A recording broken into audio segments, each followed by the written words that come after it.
Hello everyone, welcome back to our channel. हम लोग यहाँ पे अनसॉल्व पेपर सॉल्व कर रहे हैं और ये 2019 के सेट चल रहे हैं और ये सेट नंबर 4 है। अगर आपने पीछे वाले सेट्स नहीं देखे हैं तो आप उनको देख लीजिए।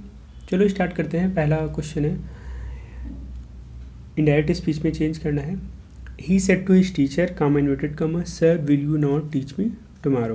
ठीक, तो सबसे पहले हमें ये देखना होता है कोई भी नरेशन चेंज करते हुए कि ये वाला जो पूरा सेंटेंस लिखा है ये कैसा सेंटेंस है ना, क्योंकि उसी के हिसाब से यहाँ से चेंजेस होने शुरू हो जाते हैं। तो ये हमारा इंटरोगेटिव सेंटेंस है, क्वेश्चन मार्क लगा हुआ है। ठीक, तो हम यहाँ पे सेड टू को आस्क्ड में चेंज करेंगे तो हो जाएगा ही आस्क्ड द टीचर। ठीक, इसके आगे देखो यहाँ पे ये जो सर आया है इसके लिए हमने यहीं पे टीचर यूज़ कर लिया, अलग से हम उसको यूज़ नहीं करेंगे। अब देखो यहाँ पे दो चीज़ें होती हैं। एक तो ये कि यहाँ पे या तो हेल्पिंग वर्ब से चीज़ें स्टार्ट होंगी। इंटरोगेटिव में दो तरह के होते हैं, एक सिंगल इंटरोगेटिव, एक डबल इंटरोगेटिव। सिंगल इंटरोगेटिव में क्या होता है, जहाँ पे ये स्टार्टिंग में होता है हेल्पिंग वर्ब, है ना। डबल इंटरोगेटिव वो होता है जहाँ पे क्वेश्चन वर्ड से सेंटेंस स्टार्ट होता है ना। अगर क्वेश्चन वर्ड से सेंटेंस स्टार्ट होता है तो हम यहाँ पे क्वेश्चन वर्ड ही यूज़ कर लेते हैं, या फिर अगर यहाँ पे हेल्पिंग वर्ब से स्टार्ट है तो हम यहाँ पे इफ़ या वेदर यूज़ करते हैं। तो इफ़ करेंगे, इफ़। अब आगे यू सेकंड पर्सन है, चेंज होगा ऑब्जेक्ट के हिसाब से। ऑब्जेक्ट हमारा टीचर है तो इफ़ ही। अब आगे ये पूरा असर्टिव हो जाएगा तो इफ़ ही विल का वुड हो जाएगा। इफ़ ही वुड नॉट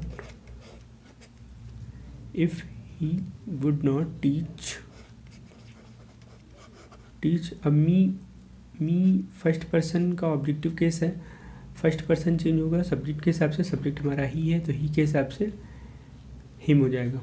ठीक, देखो केस भी वही लाते हैं ना, यहाँ पे ही नहीं लिख सकते, मी है तो हिम करेंगे ना। टुमारो को the next day.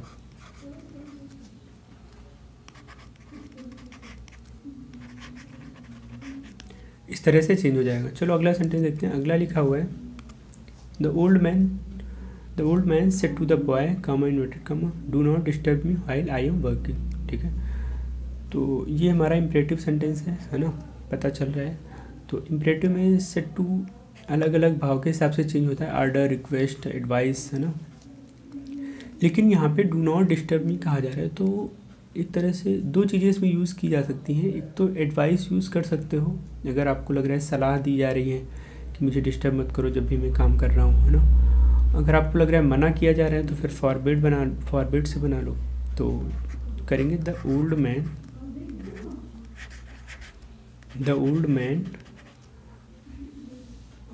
Man forbid the boy. देखो अब दो चीज़ें होती हैं, अगर आपने फॉरबिड लगाया है तो फॉरबिड खुद ही निगेटिव वर्ड है तो आगे हम नॉट नहीं लगाते। ठीक, forbid the boy to disturb.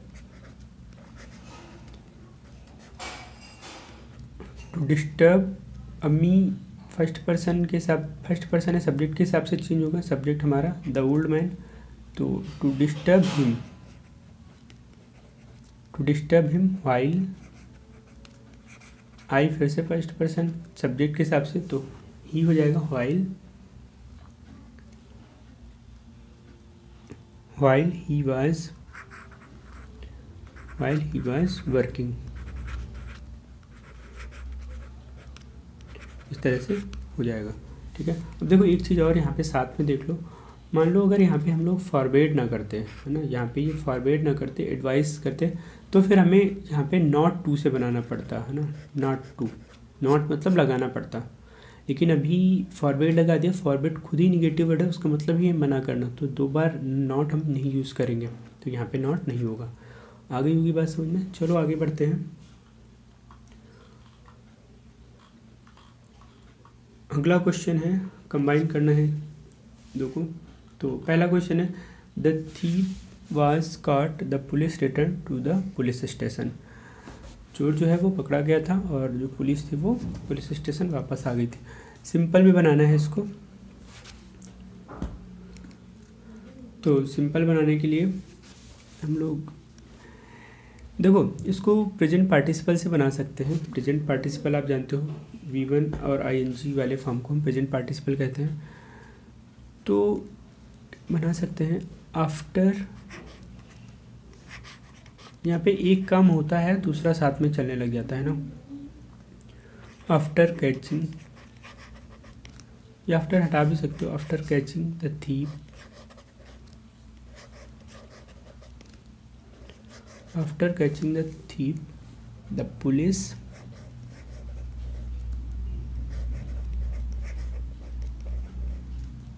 returned to the police station।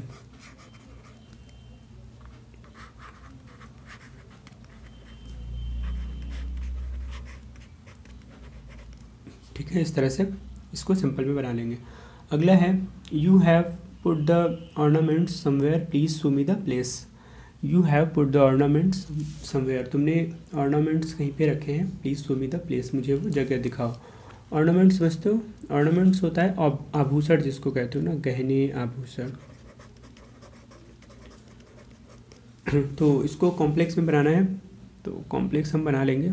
जैसे कहा गया please show me the place, please show me the place, please show me the place, कृपया मुझे वो जगह दिखाओ। Please show me the place where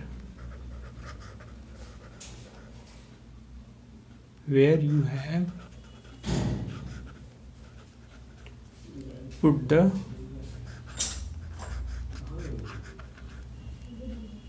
ornaments.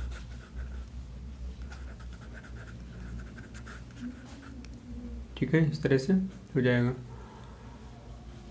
चलो आगे बढ़ते हैं। ये एडवर्ब क्लास से बन गया हमारा कॉम्प्लेक्स, है ना। चलो आगे क्वेश्चन करते हैं।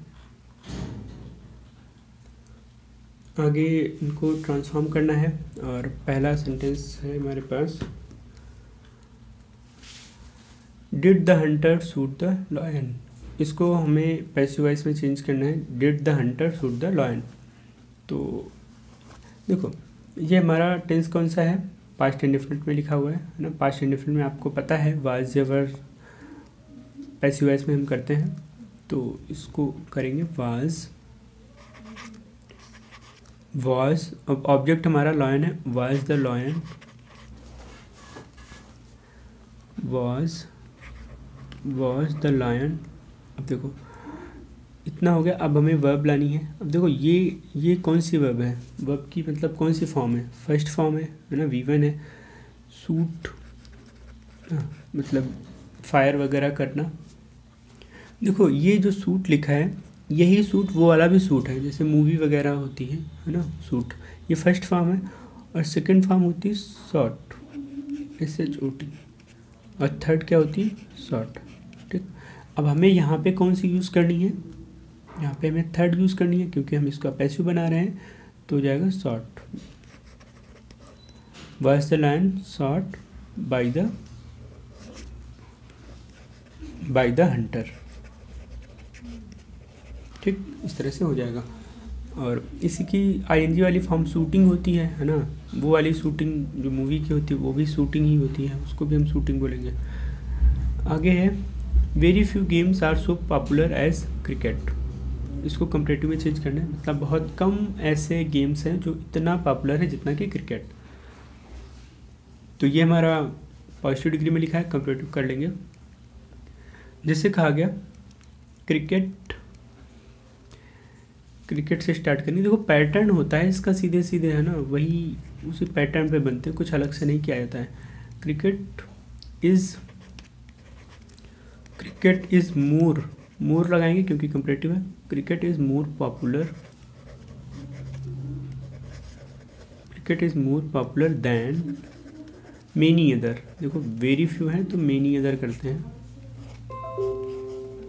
Cricket is more popular than many other games. ठीक, इस तरह से हो जाएगा। ये हमारा इसमें बन गया कंपैरेटिव में। अगर इसको चाहो तो सुपरलेटिव भी बना सकते हो। मान लो आपके एग्जाम में सुपरलेटिव आ जाए तो सुपरलेटिव इसका देख लो साथ में। जैसे कहा गया cricket is one of the most popular, देखो मोस्ट पॉपुलर करना पड़ेगा, most popular, cricket is one of the most popular games, इस तरीके से हो जाएगा। ठीक है, वहाँ पे बनाना कंपैरेटिव है तो केवल ये वाला बनाना है ना, समझने के लिए ये वाला भी देख लिया। चलो आगे बढ़ते हैं। फिर अगला क्वेश्चन है, करेक्ट करने हैं। तो इसमें पहला सेंटेंस है these news have disturb the peace of mind, कि ये जो खबर है उसने जो मन की शांति है उसको डिस्टर्ब कर दिया है, ऐसा कुछ कह रहा है सेंटेंस। तो देखो एक चीज़ समझो, जो न्यूज़ वर्ड है वो सिंगुलर में ही यूज़ होता है ना, खबर न्यूज़, हम इसका प्लूरल अलग से नहीं कर सकते। ठीक है, तो फिर अगर प्लूरल हो नहीं सकता तो फिर ये दीज भी बेकार है ना।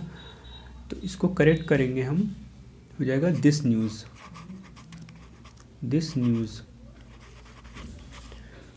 अब दिस न्यूज़ यहाँ पे होगा तो फिर वर्ब भी हम प्लूरल नहीं यूज़ करेंगे, तो हो जाएगा दिस न्यूज़ हैज़, आगे पूरा वही लिख देंगे, this news has disturbed the peace of mind.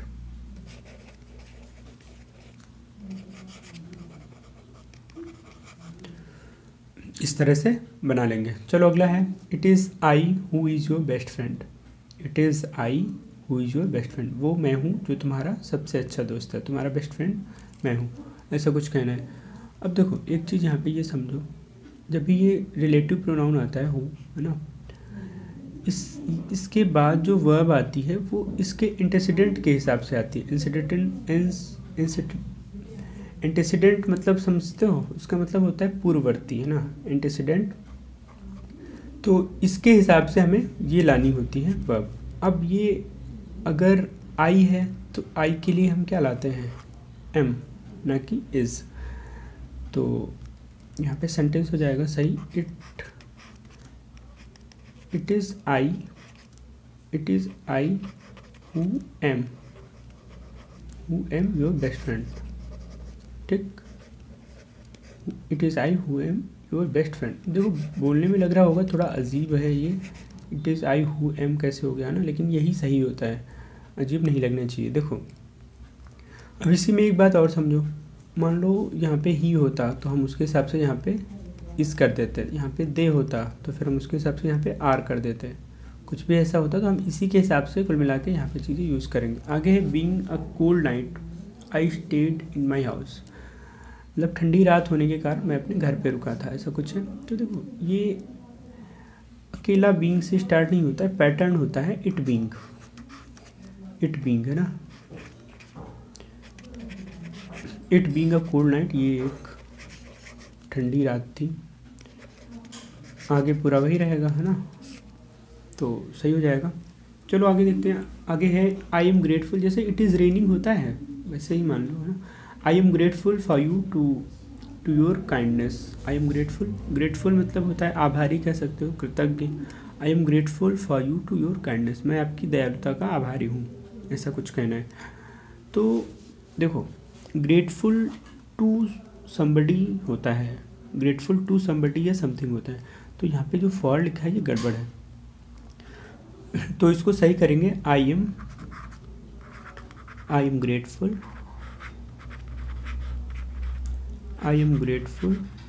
To you,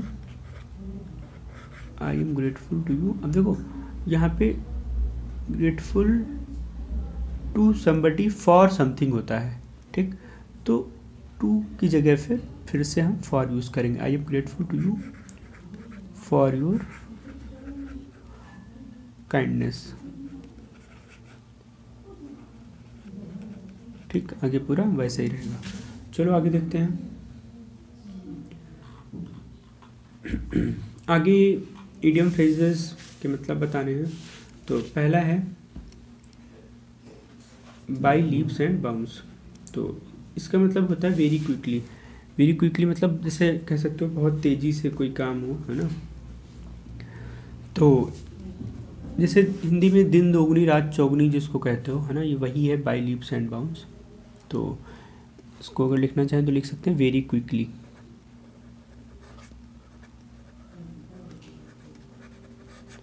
very quickly. तो इससे सेंटेंस बना लेते हैं। जैसे कहा गया her health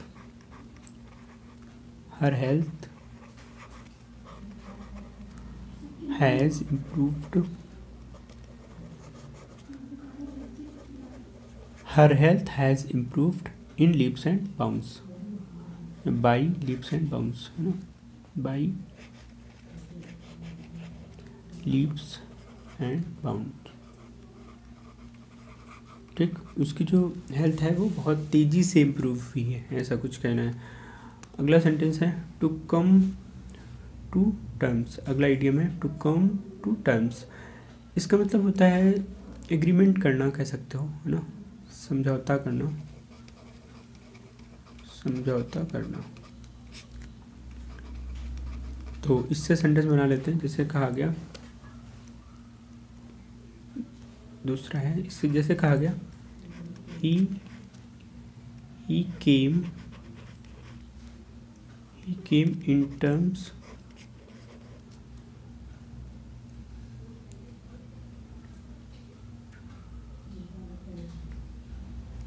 he came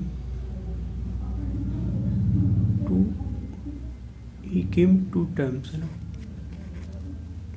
he came to terms with his brother, मतलब उसने अपने भाई के साथ समझौता कर लिया था, ऐसा कुछ दिखाना है, with his brother। ठीक, चलो अगला है at the big and call of.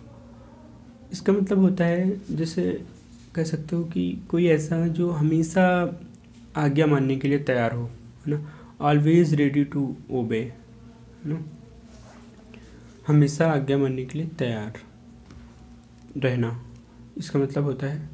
तो इससे रिलेटेड सेंटेंस बनाएंगे। जैसे कहा गया सी इज़ या he is at the big and call of her father.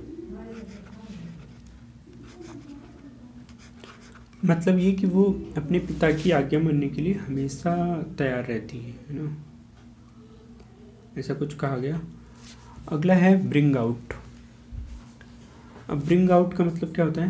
Bring out मतलब होता है स्पष्ट करना, है ना, क्लेरिफाई करना कह सकते हो, स्पष्ट करना। ठीक, तो इससे रिलेटेड सेंटेंस बना लेते हैं। जैसे कहा गया I can bring out the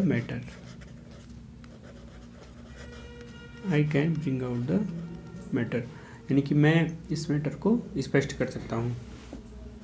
अगला है to make both ends meet. इसका मतलब होता है गुजर बसर करना, या कह लो गुजारा करना, ठीक। तो इससे रिलेटेड सेंटेंस देखो, जिससे कहा गया it is very difficult, it is very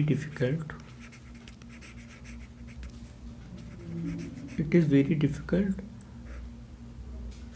to make, it is very difficult for the migrants मतलब प्रवासी, है ना।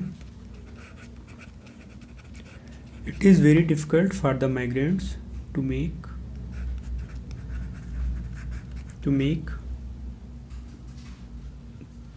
both, आगे वही लिखेंगे, both ends meet, है ना, मतलब जो प्रवासी लोग हैं उनके लिए गुजारा करना कह सकते हो बहुत मुश्किल है ना।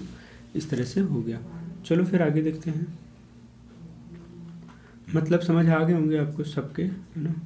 आगे एंटोनिम और सिनोनिम लिखने हैं। तो पहला है मूड। मूड मतलब होता है विलाप करना, है ना, शोक करना, विलाप करना, विलाप करना।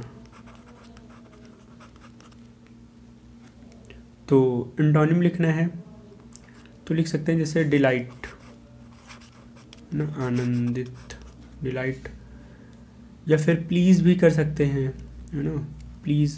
जैसे जिसको खुश करने वाला होता है, प्लीज़, प्लीज़ मतलब होता है खुश करना। यही कृपया वाला भी होता है, यही इसका मतलब ही खुश करना भी होता है। अगला है डायनेमिक। डायनेमिक मतलब होता है गतिशील, गतिशील, है ना।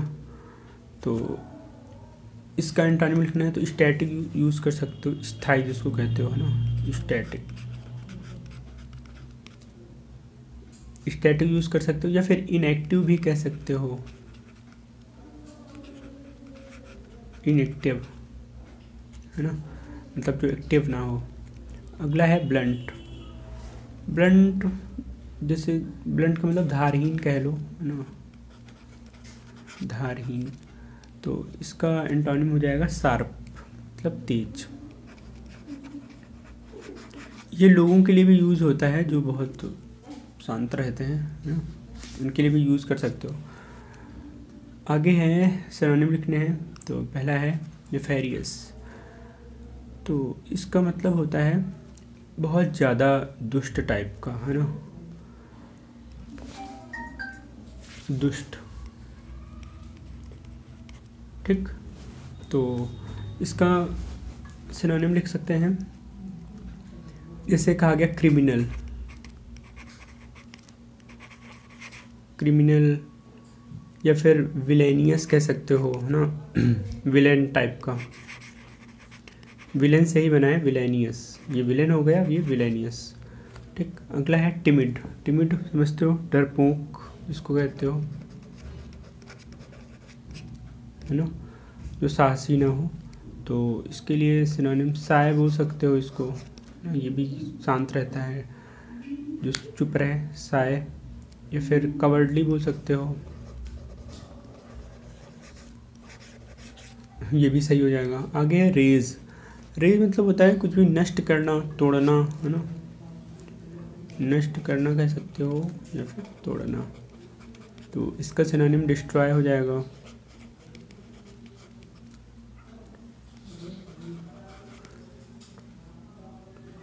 डिस्ट्रॉय, है ना, या फिर डिमोलिश कर सकते हो, ब्रेक कर सकते हो, ठीक। चलो आगे देखते हैं। आगे वन वर्ड लिखने हैं। तो पहला है a disease that spreads over a large area. एक ऐसी कोई बीमारी जो बहुत बड़े क्षेत्र में फैली हो, जैसे कि अभी कोरोना है ना। तो इसके लिए हम कह सकते हैं, जिसको हिंदी में महामारी कहते हो, पैंडेमिक, है ना। तो इसके लिए वन वर्ड हो जाएगा पैंडेमिक, ठीक। अगला है that can be seen through. दूसरा है that can not be seen through, मतलब जिसके आर पार देखा ना जा सके। ये पीछे भी किसी सेट में आया था, है ना, इसको अपारदर्शी कहते हो हिंदी में। तो इसके लिए वर्ड होता है ओपेक, है ना। क्या होता है ओपेक, OPEQUE, है ना। और पारदर्शी के लिए हो जाएगा ट्रांसपेरेंट, है ना। अगला है belonging to the same time, मतलब जो समकालीन जिसको हिंदी में कहते हो ना, ऐसे लोग जो एक ही समय पे बिलोंग करते हैं, एक ही समय से बिलोंग करते हैं। तो उसके लिए वर्ड होता है कंटेम्पोररी, है ना,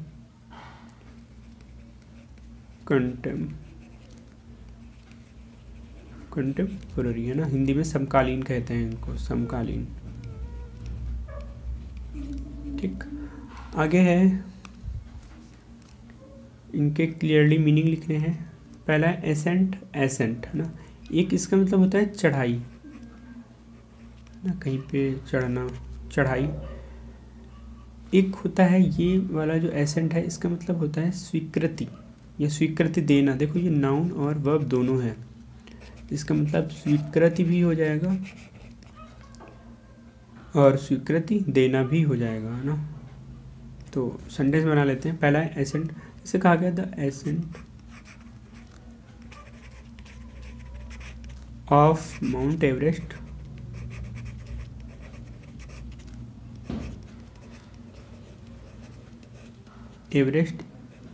इज़ वेरी हाई, मतलब जो माउंट एवरेस्ट की चढ़ाई है वो बहुत ज़्यादा हाई है, ऐसा कुछ कहना है। या फिर वेरी डिफ़िकल्ट यूज़ कर सकते हो, the ascent of mount Everest is very difficult, तो डिफ़िकल्ट ही कर लो, वो थोड़ा ज़्यादा सही रहेगा, है ना। मतलब इसकी जो चढ़ाई है वो बहुत ज़्यादा मुश्किल है। अगला है एसेंट, इसका मतलब स्वीकृति या स्वीकृति देना, तो दोनों से ही सेंटेंस बना सकते हो ना। जैसे कहा गया he give me assent to the proposals,